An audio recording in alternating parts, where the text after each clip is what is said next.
Yes sir, आप बोले sir next topic field of view है। नेक्स्ट टॉपिक क्या होगा? Sir field of view. Field of view. Okay, तो फील्ड ऑफ व्यू देखना था क्योंकि हम लोगों ने image formation by plane mirror पूरा खत्म कर लिया था। आज शुरू करेंगे हम लोग फील्ड ऑफ व्यू।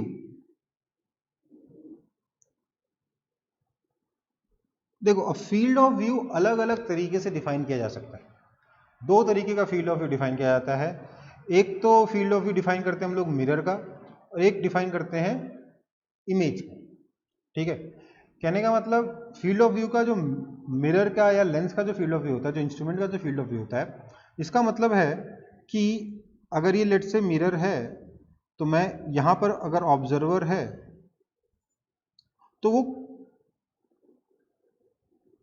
यहां से आने वाली लाइट ऑब्जर्वर तक पहुंचेगी, यहां से आने वाली लाइट भी ऑब्जर्वर तक पहुंचेगी, है ना? हाँ, है ना? Yes sir. तो इस मिरर में इसको ऑब्जर्वर को यहां पर जो इस रीजन में जो कुछ भी होगा नजर आएगा। तो मिरर का field of view with respect to observer ये हो गया फील्ड ऑफ व्यू। ठीक है, this is field of view of mirror according to observer. इस ऑब्जर्वर के हिसाब से ये ऑब्जर्वर खुद फील्ड ऑफ व्यू के बाहर है कि नहीं है? क्योंकि ऑब्जर्वर की खुद की इमेज उसको नजर नहीं आ रही है ना बेटा? हाँ सर। ओके, अब बात करते हैं field of view in terms of image. तो क्या हुआ, देखिए मान लेते हैं ये मेरे पास एक मिरर है, यहां पर कोई ऑब्जेक्ट रखा हुआ है, या ऐसा नहीं करते हैं, इसको मिटा देता हूं मैं।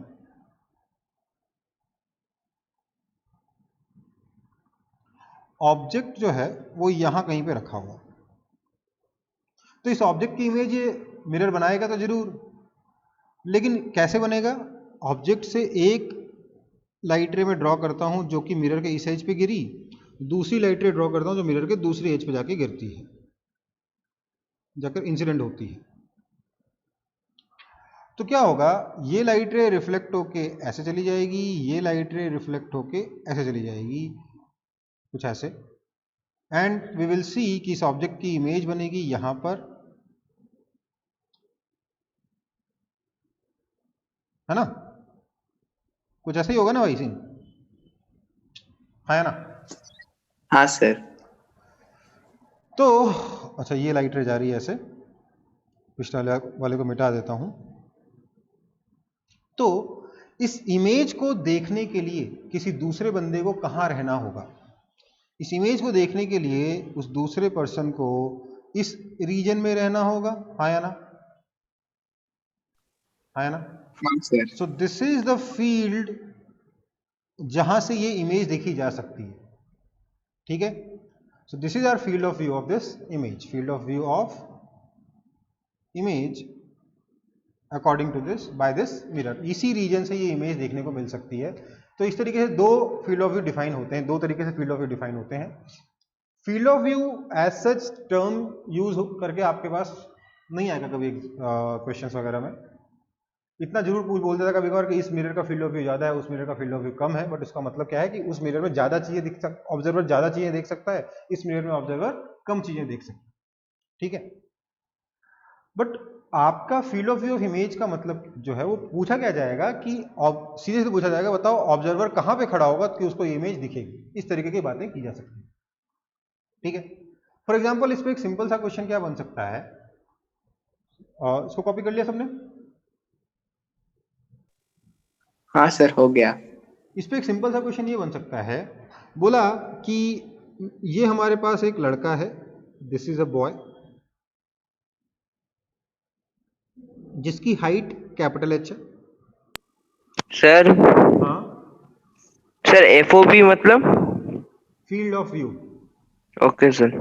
ये लड़का है जिसकी हाइट कैपिटल एच है, बोला है कि बताओ इसके सामने एक ये ग्राउंड के से नॉर्मली खड़ा है, और बोला है बताओ इसके सामने कितने हाइट का मिरर मिनिमम रखना होगा जिससे कि ये लड़का अपनी कंप्लीट इमेज उस मिरर में देख पाए, मतलब अपना सर भी देख पाए और अपना पैर भी देख पाए उस मिरर के अंदर। तो कितना हाइट का मिरर मिनिमम रिक्वायरमेंट है इस चीज को अचीव करने के लिए, ये पूछा गया। समझ में आया क्वेश्चन? Yes, sir. तो हाँ कैसे सर। सॉल्व करेंगे? हम बोलेंगे पता नहीं कितनी हाइट चाहिए, तो एक काम करते हैं, खूब लंबा चौड़ा मिरर ले लेते हैं, जितने की जरूरत होगी उतना रख लेंगे, बाकी काट के फेंक देंगे, है ना बेटा? तो हमने बोला लेट से अगर ये लड़का अपनी इमेज देखता है तो किससे देखेगा? आंखों से देखेगा ना। आंखें कहीं यहाँ कहीं पर है, मान लेते ये आईज है, ये आपका हेड है और ये आपका टोज है। इस हाइट को मैं स्मॉल एच से रिप्रेजेंट कर दे रहा हूँ, ठीक है? लड़के की हाइट को स्मॉल एच से रिप्रेजेंट कर दे रहा हूँ। तो क्या होगा, हम चाहते हैं कि लड़के को अपना सर भी नजर आए और टोज भी नजर आए। तो टोज से जो लाइट रेज निकली हैं वो भी लड़के की आंखों तक पहुंचनी चाहिए रिफ्लेक्शन के बाद, और हेड से जो निकली हैं वो भी आईज तक पहुंचनी चाहिए आफ्टर रिफ्लेक्शन, है ना बेटा? है ना? तो this will be the height of image, sir. Height of mirror required. और मैं क्लियरली बोल सकता हूँ ये एंगल इक्वल, ये एंगल इक्वल, ये साइड ये एंगल इक्वल, और ये बीच वाली साइड कॉमन है, इसलिए दीज टू ट्राइंगल्स आर, ये वाले ट्राइंगल और ये वाला ट्राइंगल कॉन्ग्रुएंट है ना? हाँ सर। इसलिए ये वाली हाइट और ये वाली हाइट इक्वल है, हाँ या ना? हाँ सर। सिमिलरली मैं ये कह सकता हूं कि ये हाइट और ये हाइट इक्वल है, कह सकता हूं कि नहीं? हाँ सर, हो सकता है। मतलब मिरर का साइज ये आपका साइज ऑफ मिरर हुआ। दिस इज सिंपली क्या हुआ, टोटल हाइट का आधा हुआ कि नहीं हुआ? बताओ जरा, खुद से सोच के बताओ। मैंने बहुत जल्द फास्ट बताया, बहुत फास्ट करवाया है, आप खुद से सोच के मुझे एग्जैक्टली बताइए, ऐसा आप पहुंच पा रहे हो इस आंसर तक कि नहीं पहुंच पा रहे हो?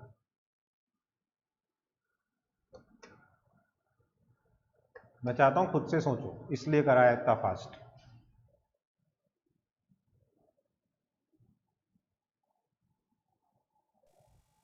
हाँ सर, समझ गया। समझ गए? हाँ सर। Yes, sir. क्यों? क्योंकि this height plus this height is equal to this height plus this height, मतलब मिरर क्या है, टोटल हाइट का आधा है ना? हाँ या ना? Yes, sir. तो एक लड़के को अपनी फुल इमेज देखने के लिए कितने साइज का मिरर चाहिए? अपनी हाइट के आधे साइज का मिरर चाहिए। समझ में आई बात? Yes, sir. है ना? ओके, तो आगे बढ़ते हैं फिर। अब देखो, इस पे और भी क्वेश्चंस बन सकते हैं, पर मैं अभी फिलहाल वो क्वेश्चंस नहीं करवा रहा आपको, बट एक ट्रिक बता देता हूं। ट्रिक क्या है? मान लेते हैं ये आपके पास मिरर है, यहां पर कोई ऑब्जेक्ट है, आपको बताना है कि इस ऑब्जेक्ट की इमेज जो मिरर बनाएगा उस इमेज का फील्ड ऑफ व्यू कितना होगा, मतलब कितने रीजन से वो इमेज नजर आएगी। तो हम क्या बोलते हैं इसके लिए? हम इसका एक सिंपल सा ट्रिक लगा सकते हैं कि इस ऑब्जेक्ट की इमेज बना लो और उसके बाद इस मिरर को मिरर मानने की जगह आप खिड़की मान लीजिए, विंडो मान लीजिए, और बोलिए इमेज से जो लाइट आ रही है वो ऐसे आ रही है, so this is your field of view. समझ में आई बात? समझ में आया कि नहीं आया? Yes, sir. इजी है ना? Sir. Field of sir view F क्या लिखे हैं? क्या? एफओवी का मतलब बेटा फील्ड ऑफ व्यू, जो टॉपिक पढ़ा रहे हैं उसी को बार बार कितनी बार लिखूंगा मैं? फील्ड ऑफ व्यू, एफओवी का मतलब। हाँ सर, ठीक है।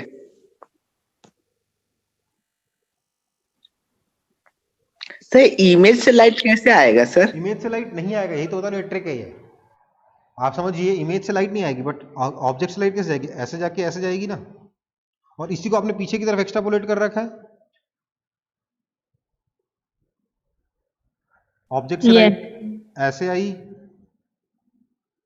और ऐसे रिफ्लेक्ट होकर ऐसे चली गई, और इसी को आपने पीछे की तरफ एक्सट्रापोलेट करके इमेज बनाया था ना।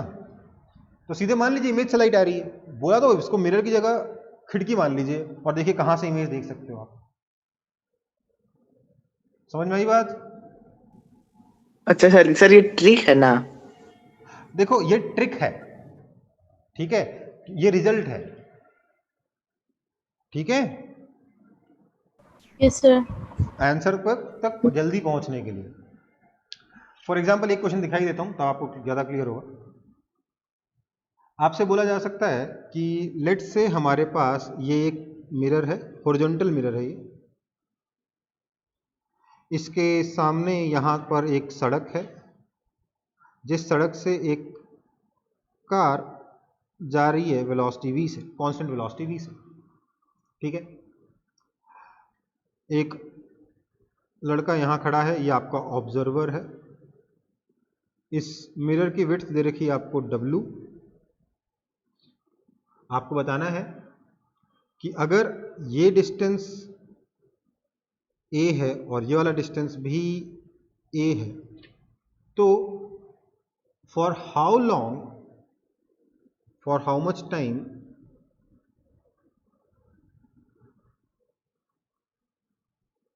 will the observer be able to see the image of car in the mirror? ये क्वेश्चन है, ठीक है, समझ में आई बात?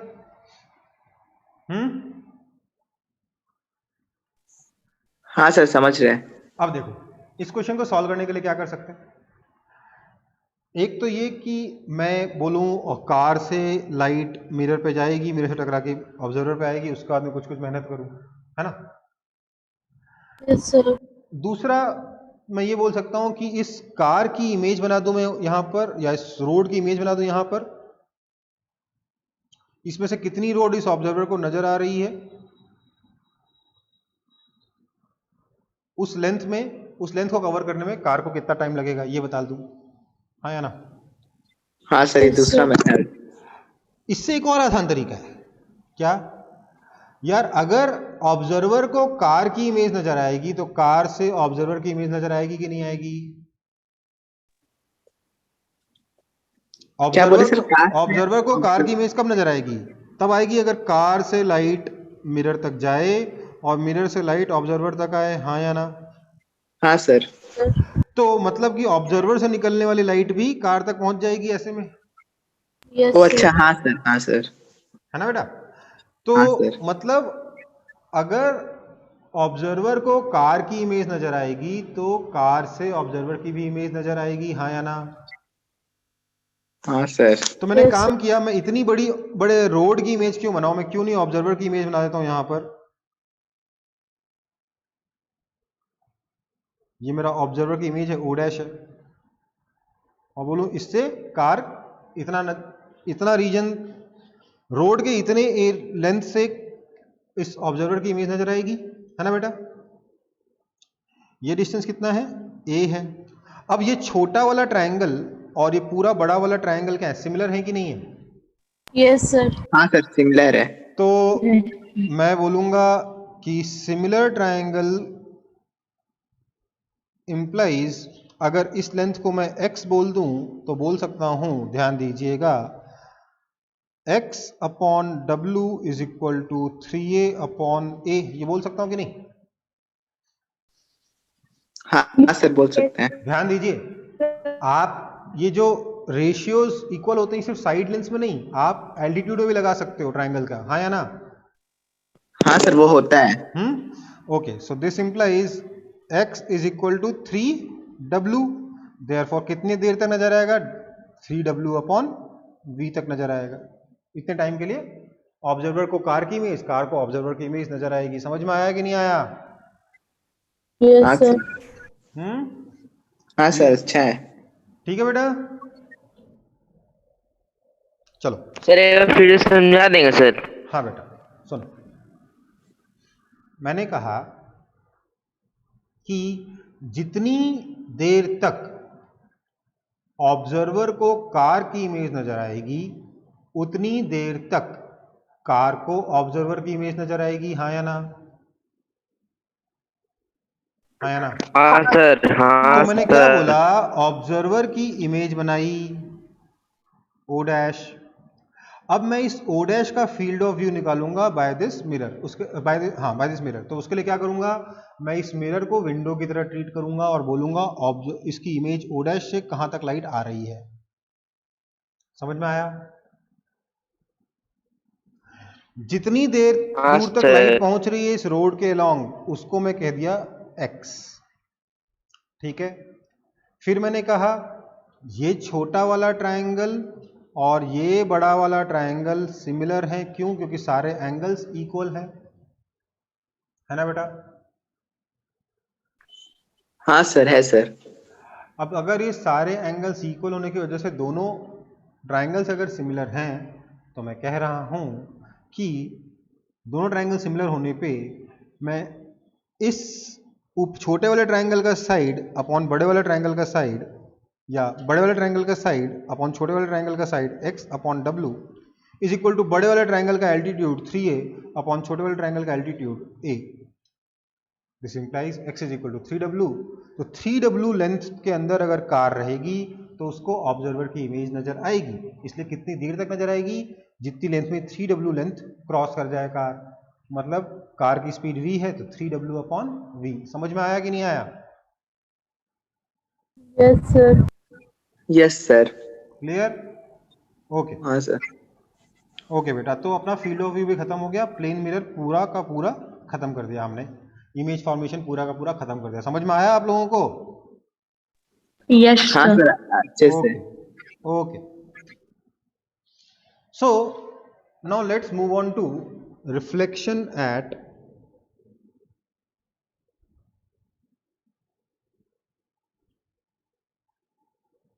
Curved surface. Reflection at curved surface. अगर कर्व्ड सरफेस के ऊपर लाइट इंसिडेंट होगी तो लाइट कैसे रिफ्लेक्ट होगी, ये हम देखेंगे अभी। देखिए, ये लेट से हमारे पास कोई कर्व्ड सरफेस है,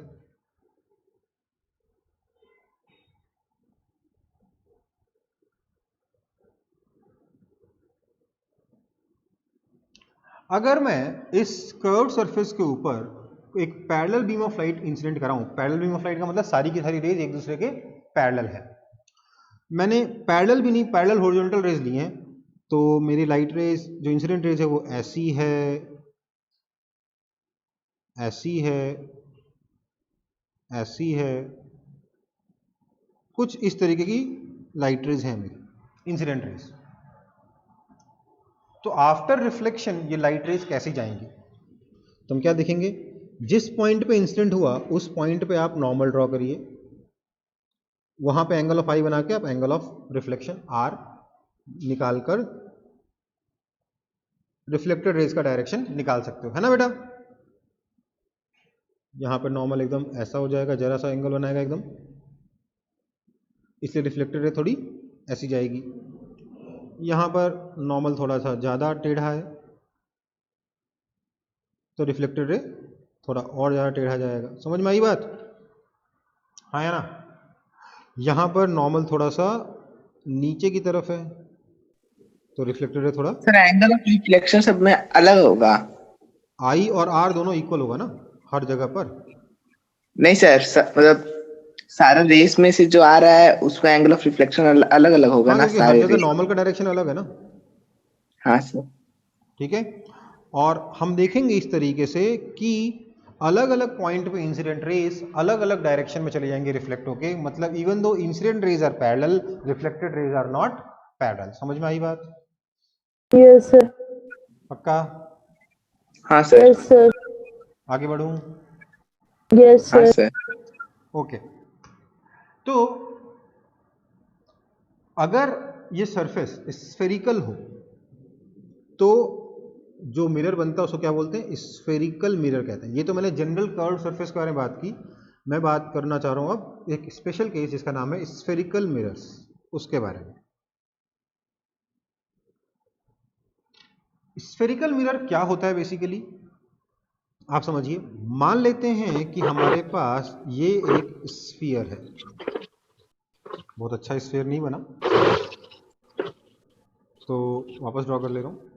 मान लेते हैं हमारे पास ये एक स्फीयर है, ज़्यादा करना आपको कोई बात है, काम चलाओ इसी से। अब हमने क्या किया, इस स्फीयर को, स्फीयर कैसा शेप है, 2 डायमेंशनल शेप है कि 3 डायमेंशनल शेप है? Sir 3 dimensional. 3 डायमेंशनल शेप है। उसको मैं एक लाइन से काट सकता हूँ क्या? नहीं, उसको काटने के लिए क्या चाहिए, एक प्लेन चाहिए, उसको एक पूरे प्लेन से काटना पड़ेगा बेटा। हाँ सर। तो मैंने Yes, एक sir. प्लेन से इसको काटा, ये हाँ, प्लेन, sir. ये जो लाइन बन रहा हूँ ना, ये बेसिकली एक प्लेन है, समझ में आई बात? मैंने इस Yes, स्फीयर sir. को इस प्लेन से कट कर दिया, this is plane of cut. तो मेरे पास इस स्फीयर के 2 टुकड़े में हो जाएंगे, हाँ या ना? हाँ या ना? Sir. हाँ, sir. एक बड़ा एक छोटा। तो मैंने क्या किया, छोटा स्फीयर लिया, छोटा टुकड़ा लिया, तो छोटा टुकड़ा कुछ ऐसा दिखेगा ना, हाँ, sir. समझ में आ रही बात? ये छोटा टुकड़ा कुछ ऐसा दिखेगा। तो एक काम करते हैं, थोड़ा अच्छे से बना लेते हैं।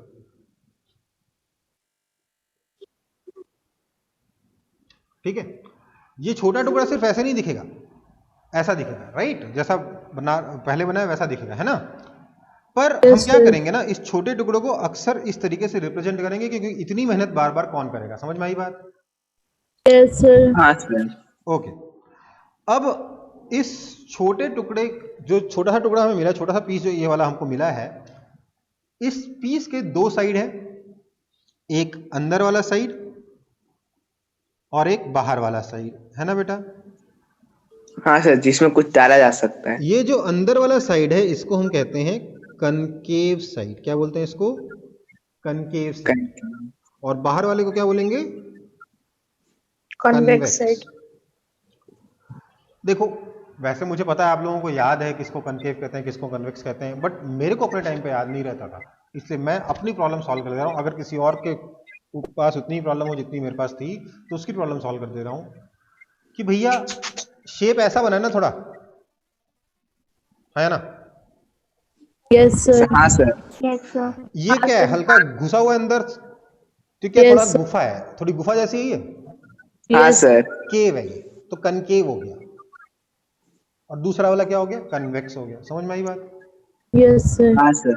ठीक है, तो कनकेव और कन्वेक्स नाम में तो कंफ्यूजन नहीं होगा आप कभी? सर हम भी ऐसे ही ट्रिक लगाए थे सर। ठीक है बेटा, अच्छी बात है। तो अंदर वाला कनकेव है, बाहर वाला कन्वेक्स है। ये आपका स्फेरिकल मिरर का 2 साइड है। अब क्या हुआ, मिरर का नहीं, स्फेयर का 2 साइड, स्फेयर के पीस का 2 साइड है। अब मैं क्या कर सकता हूं, अब मैं इस मिरर के साथ कुछ, इस टुकड़े के साथ कुछ कारनामे कर सकता हूं, 2 तरीके के। मैं क्या कर सकता हूं, ध्यान दीजिएगा, मैं इसका, अब मैं इससे इसको रिप्रेजेंट कर रहा हूं, बस एक कर्व से इसको रिप्रेजेंट कर दूंगा। समझ में आई बात? इसमें मैंने क्या किया, बाहर वाले साइड को सिल्वर कर दिया, यहां पे मैंने सिल्वर लगा दिया है, और अंदर वाले साइड को मैंने पॉलिश कर दिया। पॉलिश का मतलब एकदम अच्छे से घिस घिस के एकदम स्मूथ बना दिया। समझ में आई बात? समझ में आया कि नहीं आया? क्या हुआ, बाहर मैंने क्या किया, सिल्वर कर दिया, अंदर मैंने पॉलिश कर दिया। पॉलिश का मतलब कुछ पेंटिंग नहीं होती, पॉलिश का मतलब क्या होता है, अच्छे से उसको स्मूथ कर देना, एकदम बहुत ज्यादा स्मूथ कर देना। तो अंदर पॉलिश कर दिया, बाहर सिल्वर कर दिया। ठीक है बेटा? तो ये जो शेप बनेगा, इसमें अंदर वाला साइड जो है ये रिफ्लेक्टिंग साइड हो जाएगा। कौन सा साइड हो जाएगा? रिफ्लेक्टिंग साइड हो जाएगा। कौन सा साइड रिफ्लेक्टिंग साइड हुआ, बताइए तो जरा। सर जो साइड तो पॉलिश्ड है। Concave side. तो इसको हम क्या बोलेंगे, इसको हम बोलेंगे कनकेव मिरर। क्या बोलेंगे इसको? कनकेव कौन मिरर। के? सिमिलरली अगर मैं मिरर इसी ग्लास के पीस को लूं, इसी स्फीयर के टुकड़े को लूं, और मैं अंदर की तरफ सिल्वर कर दूं, तो बाहर वाला साइड रिफ्लेक्टिंग साइड हो जाएगा, हाँ या ना? तो पॉलिश करना होगा ना हाँ, सर? पॉलिश कर दिया बेटा। इसको हम क्या बोलेंगे? Convex mirror. पॉलिश इसको भी किया हुआ है। ठीक है बेटा? समझ में आया कि नहीं आया?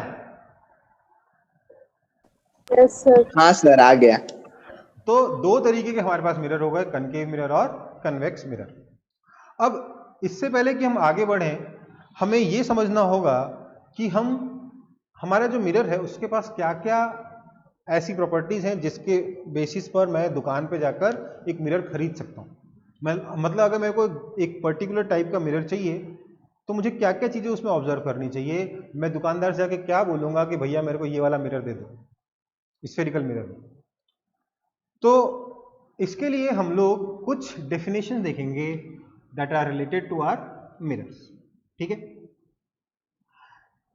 तो सबसे पहली डेफिनेशन क्या है? सबसे पहली डेफिनेशन है सेंटर ऑफ कर्वेचर। ये डेफिनेशंस मेरे ख्याल से आपको लिखवाई गई हैं, है ना बेटा? Yes, sir. अच्छा, मैंने गलत कर दिया। अभी मेरे पास लेट से ये मिरर है,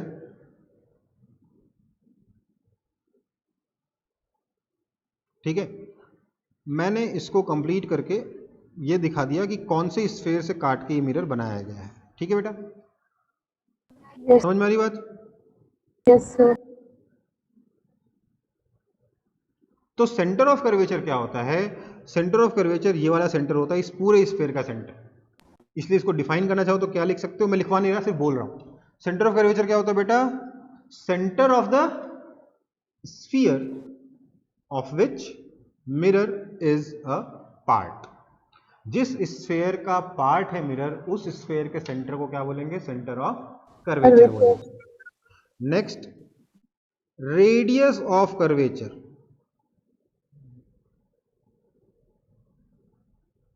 रेडियस ऑफ कर्वेचर क्या होगा? It is the radius of the sphere of which mirror is a part. ये सेंटर C हो गया, ये रेडियस R हो गया। समझ में आई बात? Yes. नेक्स्ट, और क्या काम का चीज हो सकता है? फटाफट बताइए तो। मेरे को लग रहा है मुझे ये बताना चाहिए, ये वाला डिस्टेंस Focal.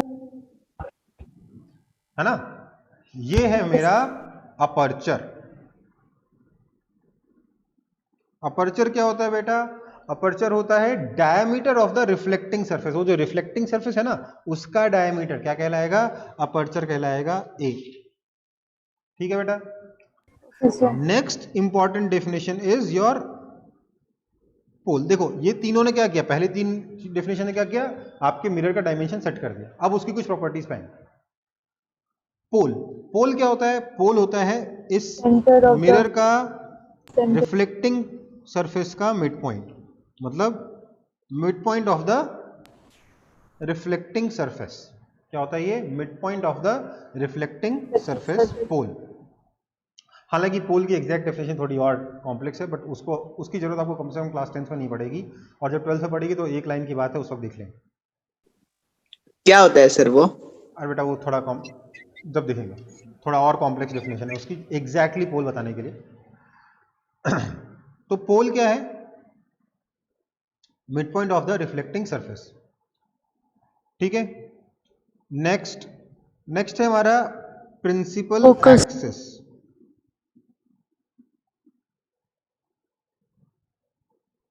प्रिंसिपल एक्सिस क्या होता है? The line joining centre of curvature and pole. This line is called Principal axis. Axis. ठीक है। नेक्स्ट डेफिनेशन है, वैसे तो एक और डेफिनेशन पता होनी चाहिए, पैराक्सियल रेज, बट उसकी जरूरत नहीं है। फिलहाल हम देखेंगे फोकस। फोकस क्या होता है? देखिए, कोई भी लाइट रे अगर इंसिडेंट हो मिरर के ऊपर प्रिंसिपल एक्सिस के पैरेलली, मतलब प्रिंसिपल एक्सिस के पैरेलल रे अगर जाकर हमारे मिरर पे इंसिडेंट होती है, तो आफ्टर रिफ्लेक्शन ऐसी सारी रेज जो प्रिंसिपल एक्सिस के पैरेलल हैं, प्रिंसिपल एक्सिस को एक ही पॉइंट पे इंटरसेक्ट करती हैं। This point is called Focus. ठीक है। Yes. सिर्फ एक रे नहीं, कोई भी रे ले लूंगा। लेट से मैं ये रे ले लिया, ये रे भी अगर प्रिंसिपल एक्सिस के पैरेलल है तो after reflection it will pass through this Focus. Focus. समझ में आई बात? Yes, sir. आफ्टर दैट और क्या हो सकता है हमारे पास definition? Focal length. Focal length. Next definition is focal length. Focal length क्या होता है बेटा? It is the distance between focus and pole. This is Pole. Called focal length small f. ये स्मॉल एफ कितना होता है? रेडियस बाय 2 होता है बेटा. कोई दिक्कत है यहां तक तो बता दो मेरे को. No, sir. No. एक और काम का डेफिनेशन है. क्या है वो? Focal plane. Plane. Focal plane क्या होता है? It is a plane that is normal to the principal axis and, sorry गलत बना दिया मैंने, यहां पे बनाने की जगह नहीं बची है. बट ये मतलब मान लेते हैं ये हमारा प्रिंसिपल एक्सिस है, ये फोकस है. तो फोकल प्लेन क्या होता है? ये एक ऐसा प्लेन होता है जो प्रिंसिपल एक्सिस के परपेंडिकुलर है और इस प्लेन के ऊपर, प्लेन के अंदर फोकस लाई करता है. समझ में आई बात? Yes. This is called focal plane. क्या बोले सर? एक ऐसा प्लेन जो फोकस से पास हो और प्रिंसिपल एक्सिस के परपेंडिकुलर हो. कहने का मतलब मान लेते हैं ये लाइन मेरी प्रिंसिपल एक्सिस है और ये वाला पॉइंट फोकस है, तो प्लेन कैसा होगा? ऐसा. समझ में आई बात? Yes, sir. हाँ सर. तो ऐसा प्लेन जो कि प्रिंसिपल एक्सिस के परपेंडिकुलर हो और फोकस से पास हो, उसको कहते हैं फोकल प्लेन. ये कुछ डेफिनेशंस हुई आपके मिरर से रिलेटेड. ठीक है. Okay, sir. यही डेफिनेशन मैंने सारी की सारी कनकेव मिरर बना के दिखाई. कन्वेक्स मिरर में बना के भी आप खुद से देख सकते हो कि नहीं देख सकते? Yes, sir. हाँ देख सर, सकते. देख बाकी सकते हैं. सारी तो सेम रहेगी, बस फोकस में गड़बड़ा जाओगे. क्यों?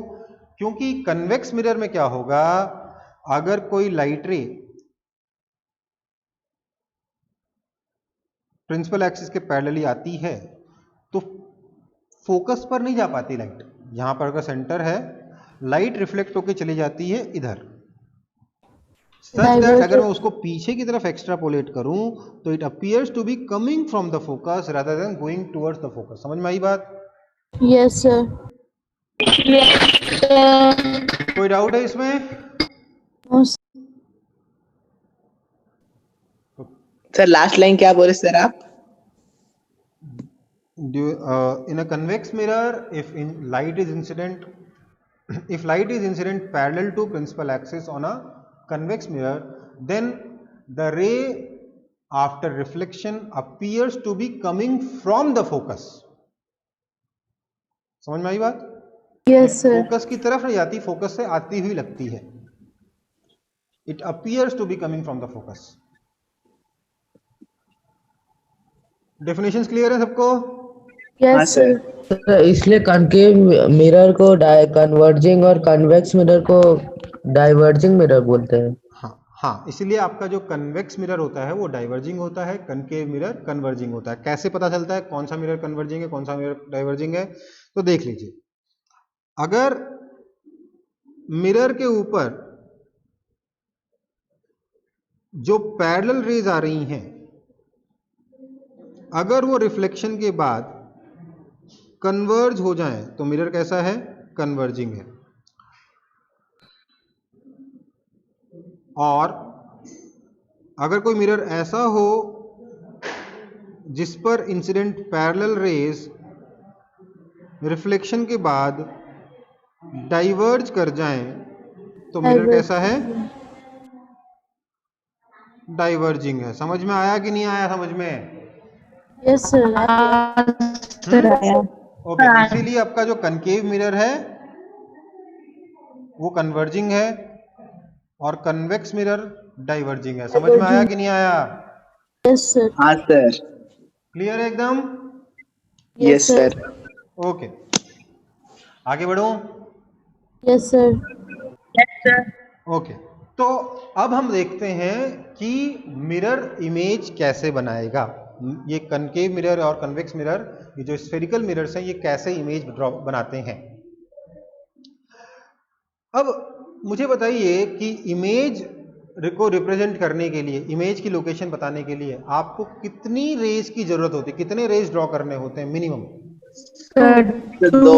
2. तो मतलब अगर मेरे पास दो रेज बनाने के भी तरीके हों तो मेरा काम हो जाएगा। Yes, sir. आसान Yes, sir. तरीके हों दो रेज बनाने के तो। हाँ सर। लेकिन हमारे पास मजेदार बात ये दो नहीं 4 रेज बनाने के आसान तरीके हैं। तो अच्छी बात है ना, फायदा है ना, हमारे पास चॉइस होगी कि Yes, कब कौन sir. सी रे बनाई जाए जिससे कि आसान पड़े डायग्राम, है ना। तो Yes, sir. हम लोग क्या करेंगे, 4 तरीके की जो रेज बनाना आसान है बिना किसी खास एंगल ड्रॉ किए, बिना कोई खास ज्योमेट्री लगाए, उनको हम कुछ नाम दे देते हैं। क्या नाम दे देंगे उनको? उनको नाम देते हैं प्रिंसिपल रेज। क्या नाम देते हैं बेटा? Principal raise. Principal rays. इनका यूज करके आप इजीली रे डायग्राम्स बना के इमेज के लोकेशन निकाल सकते हो किसी भी ऑब्जेक्ट के लिए, किसी भी मिरर के द्वारा। ये प्रिंसिपल रेज क्या होती हैं? बेसिकली इनको मैं लिखवा नहीं रहा हूं, सिर्फ डायग्राम में समझा दे रहा हूं। ये प्रिंसिपल रेज क्या होती हैं बेटा? देखिए, ये अपना मिरर है, ये अपना प्रिंसिपल एक्सिस है, ये पोल है, ठीक है। Yes, इधर sir. आपका सेंटर ऑफ कर्वेचर है, इधर आपका लेट से फोकस है। Focus. तो सबसे पहला और सबसे सिंपल प्रिंसिपल रे क्या है? वो रे जो कि इंसिडेंट होता है प्रिंसिपल एक्सिस के parallel, it goes through focus after reflection. समझ में आया? Yes, sir. तो इजीली बन जाएगी ये रे। Yes, sir. So a ray parallel to principal axis passes through focus after reflection। ये पहला रे हुआ, है ना। Yes, आप sir. कन्वेक्स मिरर के लिए भी रेज बना सकते हो। बस ध्यान रखना है क्या,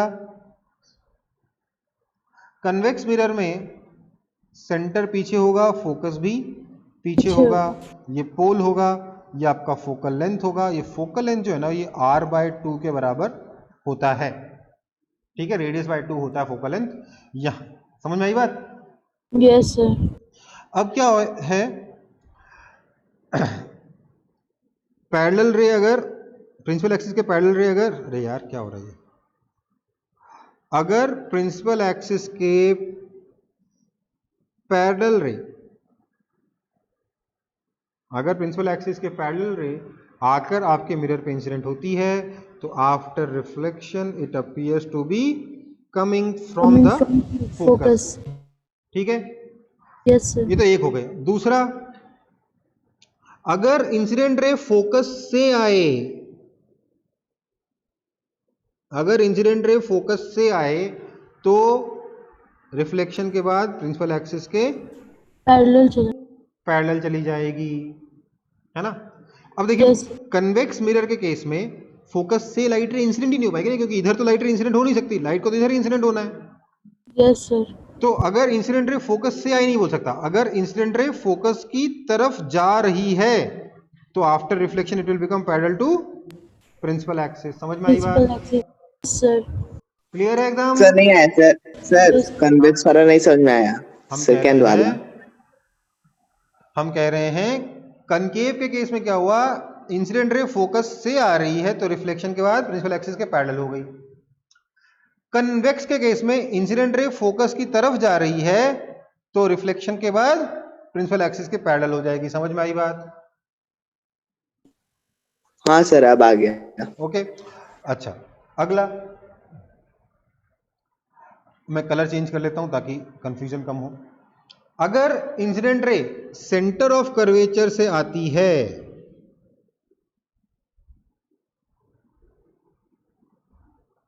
तो सोचिए यहां पर एंगल ऑफ इंसिडेंस कितना होगा, यहां पर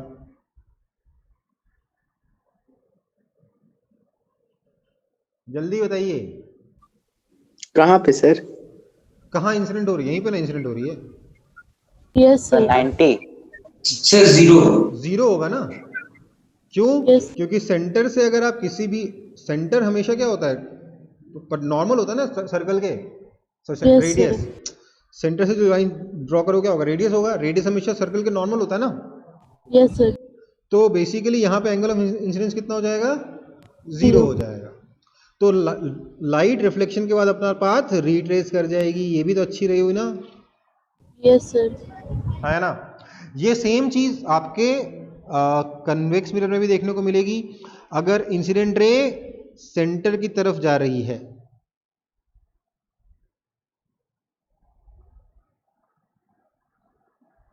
अगर इंसिडेंट रे सेंटर की तरफ जा रही है तो after reflection it will retrace its path, हाँ या ना। Yes, sir. क्लियर एकदम? Yes, sir. ओके, तीन तो हो गई। एक वो कौन कौन सी, एक वो जो पैरेलल टू प्रिंसिपल एक्सिस आई, एक वो जो फोकस से आई, एक वो जो सेंटर से आई, है ना बेटा। तीन Yes, तो sir. हो गई, चौथी कहाँ बनाए? चौथी इसके मुकाबले, इनके मुकाबले थोड़ी सी डिफिकल्ट है। क्या है वो? अगर लाइट पोल पर इंसिडेंट होती है तो प्रिंसिपल एक्सिस से जितना एंगल इंसिडेंट रे बनाएगी उतना ही एंगल रिफ्लेक्टेड रे भी बनाएगी। समझ में आई बात? Yes, sir. Light ray incident on pole, if light is incident on pole then incident ray and reflected ray will make same angle with principal axis। समझ में आया कि नहीं आया? Yes, sir.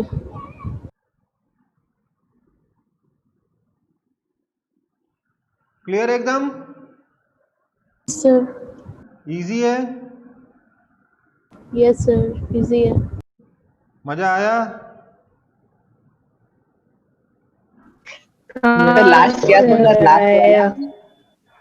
लास्ट में ये कह रहा हूं कि देखो, पोल पर नॉर्मल क्या होगा? सेंटर से जो ज्वाइन करेगा वही नॉर्मल होगा ना। तो बेसिकली प्रिंसिपल एक्सिस क्या है? नॉर्मल है पोल पर, है ना। अरे यार, पोल का नॉर्मल क्या होगा? प्रिंसिपल एक्सिस ही होगा। क्यों? क्योंकि नॉर्मल क्या होता है? वो वाली लाइन जो सेंटर से जा रही है। Yes, sir. तो प्रिंसिपल एक्सिस नॉर्मल है, इसलिए इंसिडेंट रे नॉर्मल या प्रिंसिपल एक्सिस से जितना एंगल बनाएगी, रिफ्लेक्टेड रे भी उतना ही एंगल बनाएगी प्रिंसिपल एक्सिस से। इंसिडेंट रे जितना एंगल प्रिंसिपल एक्सिस से बनाएगी उतना ही रे रिफ्लेक्टेड रे भी बनाएगी प्रिंसिपल एक्सिस से। समझ में आई बात? हाँ सर। Yes, sir. ओके, तो ये हमारी प्रिंसिपल रेज हो गई जिनका यूज करके हम लोग इमेज की लोकेशन निकाल सकते हैं। समझ में आया सबको? Yes, sir. पक्का? पक्का sir. ओके बेटा, ओके बेटा। क्या हुआ? तो आगे बढ़ता हूं थोड़ा सा मैं। Yes, sir. अगला हमारा टॉपिक है रे डायग्राम्स। ये रे डायग्राम्स का टॉपिक मेरे ख्याल से आपका काफी अच्छे से कवर किया गया है मॉर्निंग क्लासेस में, हाँ या ना? Yes, sir. आता है सबको रे डायग्राम बनाना? सारे रे Yes, डायग्राम sir. बनाना? Yes, sir. तो आपका होमवर्क है, नेक्स्ट क्लास में मैं आते ही सबसे पहले बोलूंगा अपने रे डायग्राम दिखाइए। जो आप लोगों को मैंने बोला ना, ये रे डायग्राम्स कौन से? दोनों के, कनकेव मिरर के सारे केसेस, ऑल केसेस रे diagrams for concave mirror and convex mirrors। समझ में आई बात? Yes. कनकेव मिरर के कितने केसेस होते हैं बेटा जिसके रे डायग्राम बनाने पड़ेंगे? सर दो। कनकेव का दो होता है। इन्फिनिटी होता है, इन्फिनिटी एंड सी के बीच में होता है, एट सी होता है, सी एंड एफ के बीच में होता है, एट एफ होता है, एफ एंड पी के बीच में होता है। समझ में आई बात? कितने होगा? 1 2 3, चलो बजाय बीन 6, है ना? Yes. हाँ और कन्वेक्स में कितने होते हैं? दो। कन्वेक्स में होते हैं 2। कौन कौन से? एट इंफिनिटी और इन फ्रंट ऑफ मिरर, है ना? Yes, हाँ sir. सर। तो टोटल 8 रे डायग्राम्स आप बनाकर रखोगे अगली क्लास से पहले, हाँ या ना? हाँ Yes, सर। sir.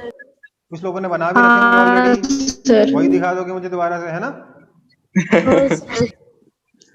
चलो, तो इन रे डायग्राम्स की थोड़ी प्रैक्टिस हो तो अच्छा रहेगा, ठीक है बेटा? आपको सारे रे डायग्राम्स अच्छे से स्केल से बनाने में आने चाहिए और फ्री हैंड भी बनाने आने चाहिए। फ्री हैंड बनाओगे तब भी उसमें ऐसा नहीं होना चाहिए कि रे आपने घुमा के कहीं और निकाल दिया, है ना? Yes, sir. मतलब सर? मतलब ये कि कई लोग रे डायग्राम बनाते हो क्या करते हैं, ये उनका कनकेव मिरर है। फ्री हैंड का मतलब बिना स्केल के, बिना किसी सर वो कनकेव का लास्ट में क्या लिखा? F and P, pole. Okay sir.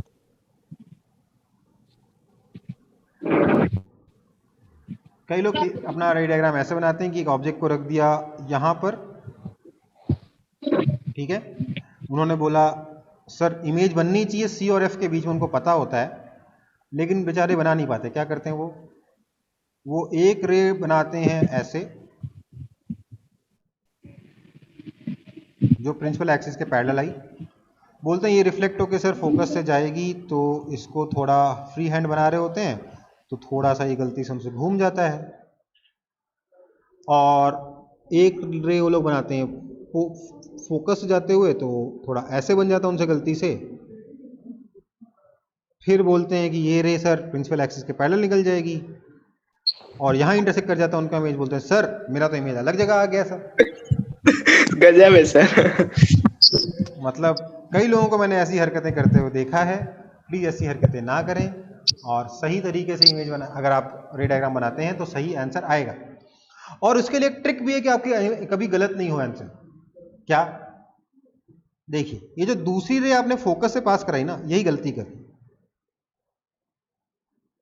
अगर आप दूसरी रे को सेंटर ऑफ कर्वेचर से पास करा दो, तो देखिए आपको कुछ करना ही नहीं है, आप कितनी भी गलती करो, कितना भी रे को आड़ा टेढ़ा घुमा लो, आपकी इमेज हमेशा यही बनेगी। बनेगी कि नहीं बनेगी? Yes. Yes, sir. सी और एफ के बीच ही बनेगी ना। तो ऐसी हाँ रे सर। सिलेक्ट करिए जिससे कभी कंफ्यूजन हो ही नहीं। समझ में आई बात? Yes, sir. कोशिश करिए हाँ ऐसी रे सिलेक्ट करने का, ये आपका टास्क है। मैं इसलिए बोल रहा हूँ, दोबारा से बोल रहा हूँ, रे डायग्राम्स बनाइए। क्यों? क्योंकि मैं चाहता हूं आप बहुत जल्दी, बहुत फास्ट वो दो रे सिलेक्ट करना सीखें जिनसे आपको पता हो कि हाँ मेरा आंसर जो आना चाहिए वही आएगा। इवन दो मैं लाइन आड़ी टेढ़ी कर दूं, मेरा आंसर कभी गलत नहीं होगा। समझ में आई बात? सर वो हर केस में एप्लीकेबल होगा? हाँ सर वो सेंटर ऑफ कर्वेचर से हर केस में एप्लीकेबल नहीं, होगा? यही तो बोल रहा हूं कि आपको कब कौन सा सिलेक्ट करना है ये सीखना है। Okay sir. समझ में आई बात? Yes, sir. Yes, sir. Okay, so ray diagrams भी अब आप लोग कर लोगे, है ना? हाँ है ना? Sir. अब एक चीज नोट, कुछ चीजें हमें नोट करनी चाहिए कि रियल इमेज कब बनती है, वर्चुअल इमेज कब बनती है, वगैरह वगैरह। ये सब नोट कर लेना जब खुद से रे डायग्राम बनाओगे। मैं आपको कुछ स्पेशल चीजें, कुछ रिजल्ट्स बताऊंगा जिसको आप वेरीफाई करोगे। Verify the following. जब आप रे डायग्राम्स बनाएंगे तो जो मैं बता रहा हूं उसको वेरीफाई करिएगा। Verify the following. हो सकता है उसमें कुछ गलत भी हो, तो क्या गलती हो रही थी, क्या एक्सेप्शन आ रहा था, मुझे बताइएगा। सबसे पहला, image always move in the opposite direction of object। इसको वेरीफाई करेंगे आप रे डायग्राम्स बना के। दूसरा,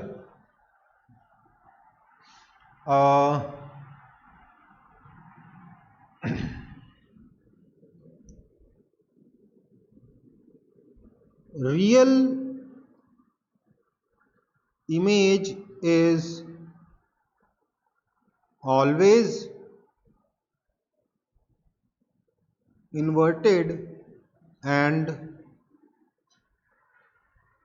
virtual image is always erect। तीसरा,